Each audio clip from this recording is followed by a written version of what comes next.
I think one of the reasons for the success is both Bob and myself understand clients. Whether that's a client, Mrs. Smith, that's dealing with us directly, or whether that client is a consultant who's dealing with us and he's dealing with the client and we're actually dealing through the consultant. I think we understand consultants well because we've both been consultants. We understand clients, what clients want.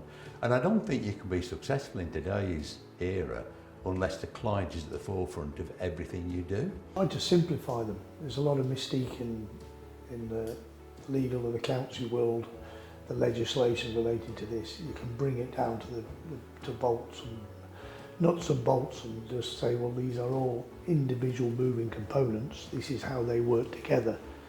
And rather than having a fancy product that a big four company might be saying, pay me £100,000 to do this, and you can really break that down with some a good bit of accountancy skill, a good bit of legal skill, a good bit of financial advisor skill.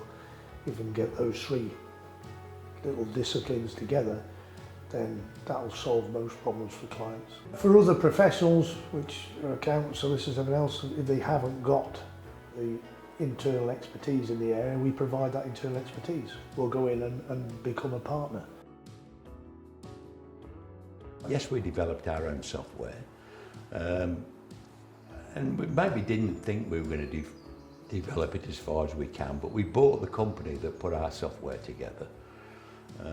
And it was then a decision, we bought it so nobody else could get their hands on it. Well, it had to grow, and it's a lot of the things it does maybe aren't what it was initially set out to do, or that wasn't our initial ambitions, but they're all things that have become necessary. I don't want to go back and write an email, I don't want to go and send an invoice, I don't want to go back home and send a report out. So all of those things, the bits we don't like, we just put in the software. You understand when you go on that journey of developing your own software, it's a never-ending spend. And but it does what we need to do. It's been a significant success, and it's great to see a lot of our competitors, I suppose, in estate planning, using our software and understanding we can do that in partnership. I don't know if we were going to develop it. Then we thought, well, we'll do a bit of this and we'll do a bit of that, and then all of a sudden we're in full-blown software development, and that's probably where I spend most of my life now, in software development. But I understand what consultants want. In the IFA world, constant involvement from the Financial Conduct Authority, changes, artificial intelligence advice, that sort of stuff. Maybe things might change on that with some of the software stuff that's coming out nowadays, where you don't even have to sit in front of a client. You can, chatbot, GDP, this sort of thing is going to change all that as well. So I think, and some people think it's not, but it is. Be the best you can be, and that means, again, these things don't come easy. You're going to have setbacks, but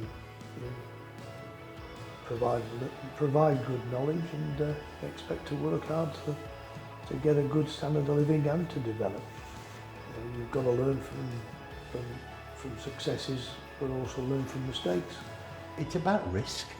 It's a very risky business, will writing. You get it wrong, it's expensive. PI is going through the roof, the cost for PI cover. You may not even get PI cover if you get too many errors. The PI companies will just pull out and say, we don't want to, so your business is gone. So if you don't manage risk effectively, then you probably are not going to be around that much longer.